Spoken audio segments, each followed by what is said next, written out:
بسم اللہ الرحمن الرحیم والصلاة والسلام علی رسولہ الکریم وعلی آلہ وصحبہ اجمعین، اما بعد۔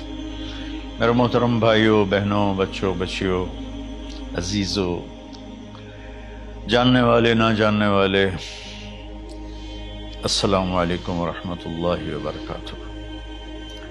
کچھ دنوں سے میں قرآن سے اللہ کی پسندیدہ ہستیاں کون ہیں، کہ اللہ کس کو پسند کرتا ہے، ولی دوست کو کہتے ہیں۔ تو اللہ کا دوست کون ہے؟ وہ یہ کوئی وراثتی چیز نہیں ہے کہ ایک بڑے اولیاء اللہ تھے تو اب ان کا بیٹا بھی انہی جیسا ہوگا۔ ہمارے یہاں وراثت چلتی ہے کہ بڑے بزرگ کا بیٹا بھی بزرگ بن جاتا ہے، چاہے وہ کلین شیو ہو، وہ لوگ اس کے پاؤں چوم رہے ہوتے ہیں، جہالت ہے۔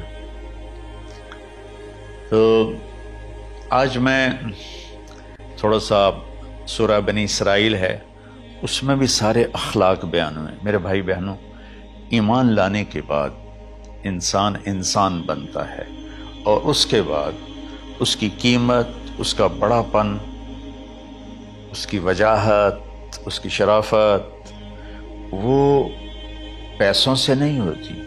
پیسوں سے انسان مالدار تو ہو جاتا ہے، بڑا نہیں بنتا، بڑا نہیں بنتا۔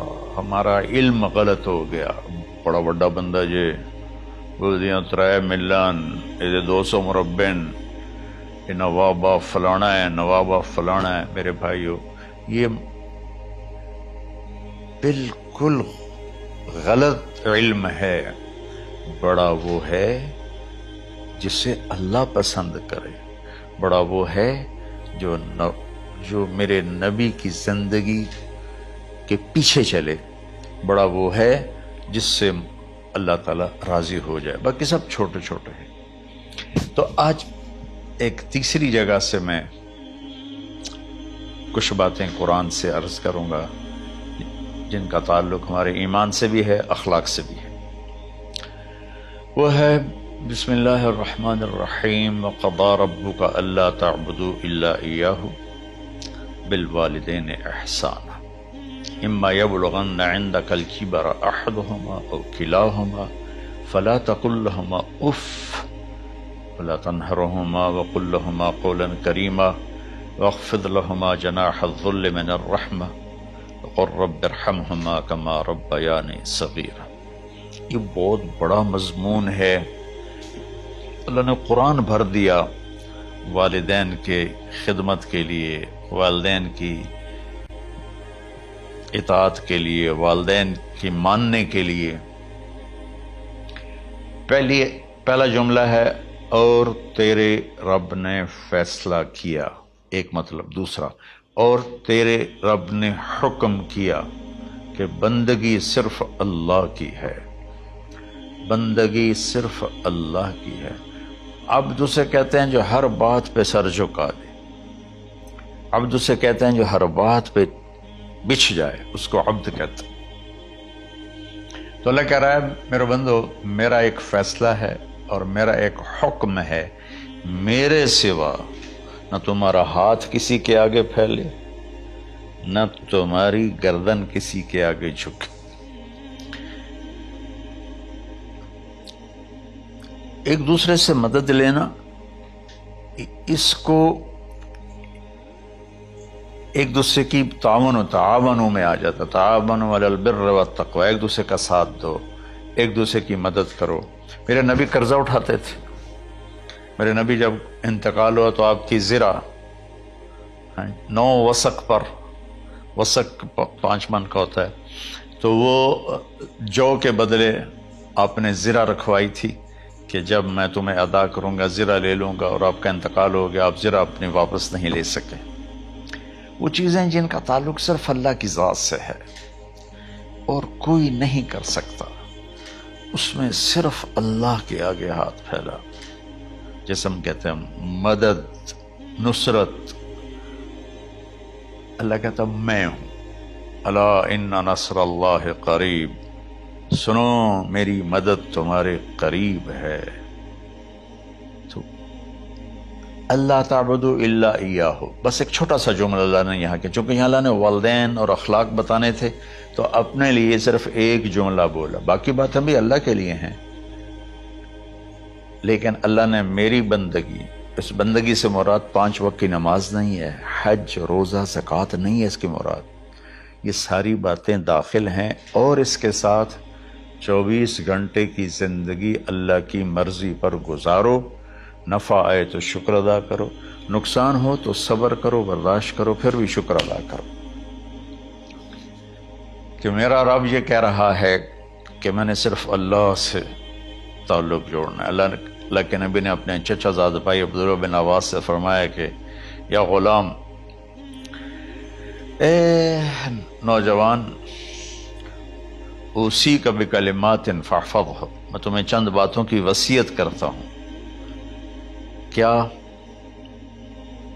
احفظ اللہ،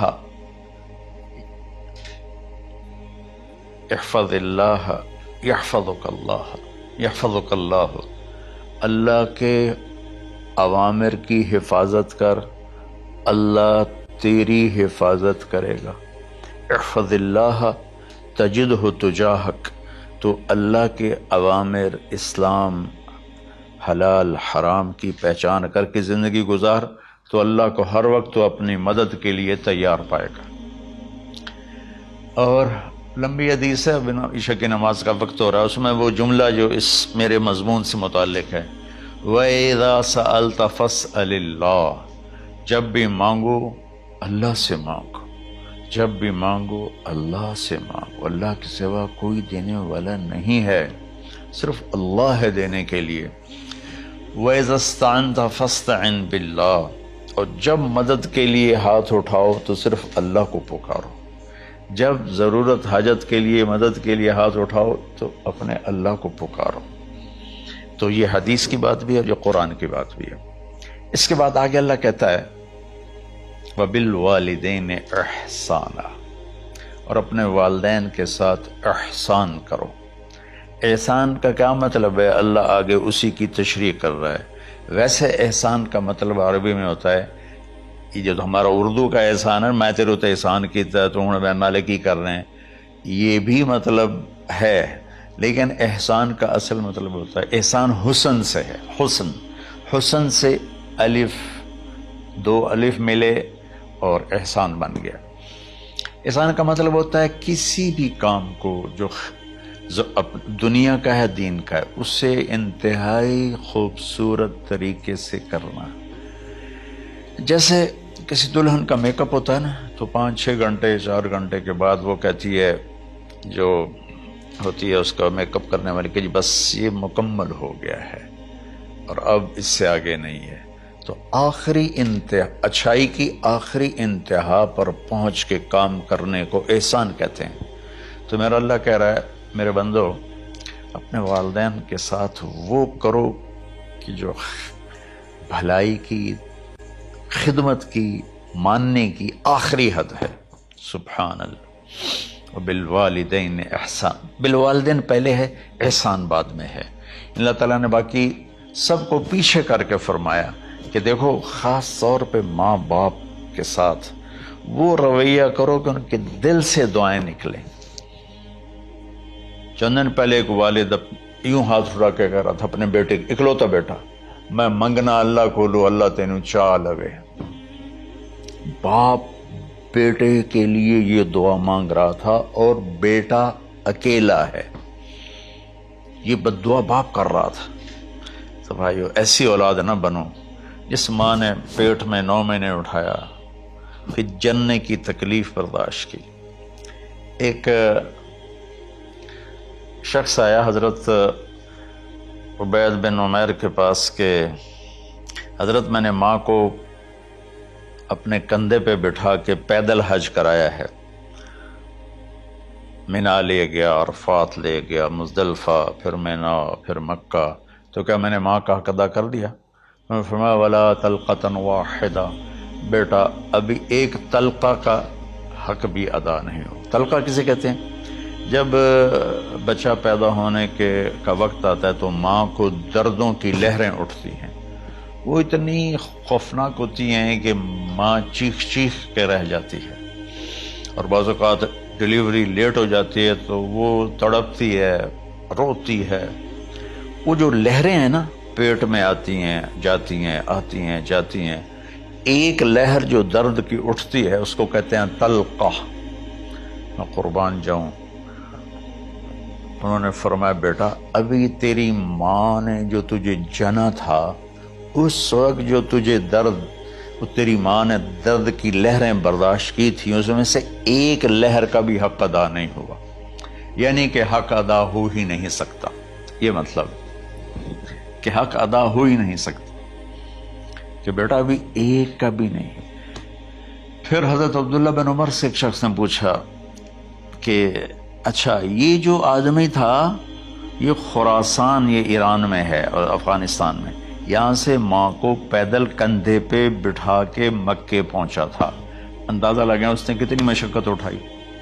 اور عبید اللہ بن عمر کہتے ہیں بیٹا ابھی ایک لہر کا حق ادا نہیں ہوگا۔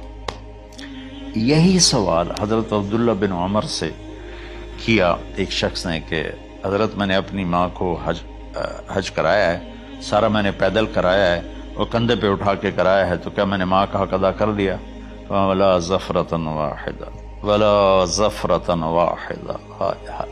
کہ بیٹا تیری ماں نے تجھے پالتے ہوئے جو تھک تھک کے لمبے لمبے سانس لیے، ہوکے بھرے، ابھی ایک ہوکے کا حق بھی ادا نہیں ہوا، یعنی حق ادا ہو ہی نہیں سکتا۔ تو احسان کے آگے تشریح آ رہی ہے۔ تو آج میں صرف اتنی بات کروں گا کہ میرے بھائیوں، میری بہنوں، میرے بچوں، میری بچیوں، اللہ کے واسطے ماں باپ کو دکھ نہ دینا، ورنہ اللہ بھی ناراض ہو جائے گا۔ چند دن پہلے ایک بچہ بچی میرے پاس آئے، دونوں میڈیکل اسٹوڈنٹ تھے، کہ ہم شادی کرنا چاہتے ہیں۔ تو بچی نے کہا جی میرے والدین ناراض ہیں، وہ نہیں، اس رشتے پر راضی نہیں ہیں۔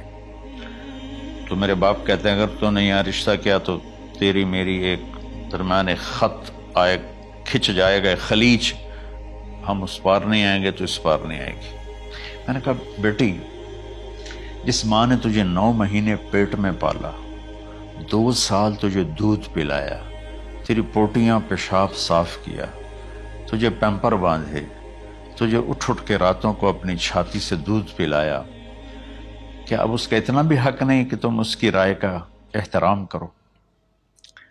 اتنا بھی حق نہیں ہے؟ تو میں نے کہا بیٹا میری کوئی رائے نہیں ہے، تو اگر تیرے ماں باپ راضی ہیں تو بسم اللہ ضرور کر، اگر راضی نہیں ہیں تو دیکھو موت تک تجھے ماں باپ کی دعا نہیں ملے گی، اور ماں باپ کی دعا نہ ملی تو کچھ بھی نہیں ملے گا۔ تو بھائیو دوستو، خاص طور پر آج کے کالج کے نوجوان بچے بچیاں یہ ماں باپ کے ساتھ بہت بدتمیزی کرتے ہیں، چونکہ اس میں والدین کا پہلا قصور ہے کہ انہوں نے ان کو دین نہیں سکھایا۔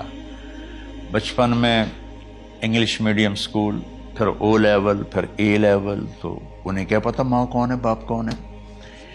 ایک پرانی بات ہے، ایک شخص اپنے بیٹے کو لے کر آیا کہ یہ میرا بچہ ہے اور یہ فلاں جگہ شادی کرنا چاہتا ہے، اور ہم میں سے کسی کی رائے نہیں ہے،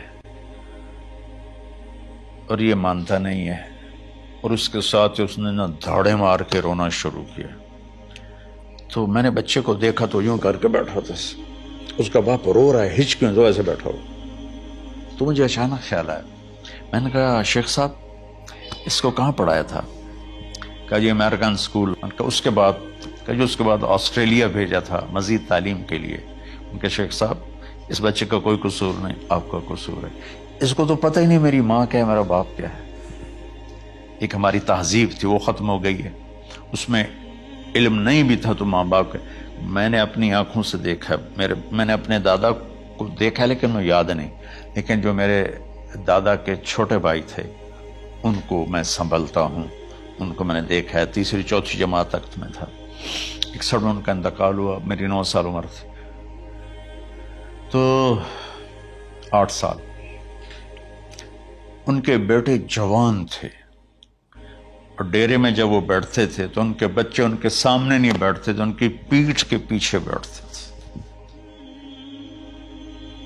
اتنا ادب، حالانکہ چاروں کے چاروں دین نہیں جانتے تھے، تہذیب تھی، ثقافت تھی، جو آج کی تہذیب نے ہم سے سب کچھ چھین لیا.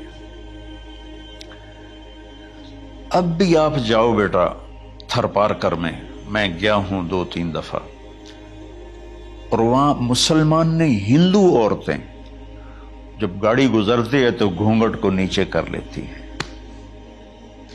اپنا چہرے کو فوراً چھپا لیتی ہیں. تو خیر بہرحال میں نے کہا شیخ صاحب اس بچے کا قصور نہیں، آپ کا قصور ہے. تو میرے بچوں، اپنے ماں باپ کو خوش کرو، راضی کرو. ان کا راضی ہونا اللہ کی رضا ہے.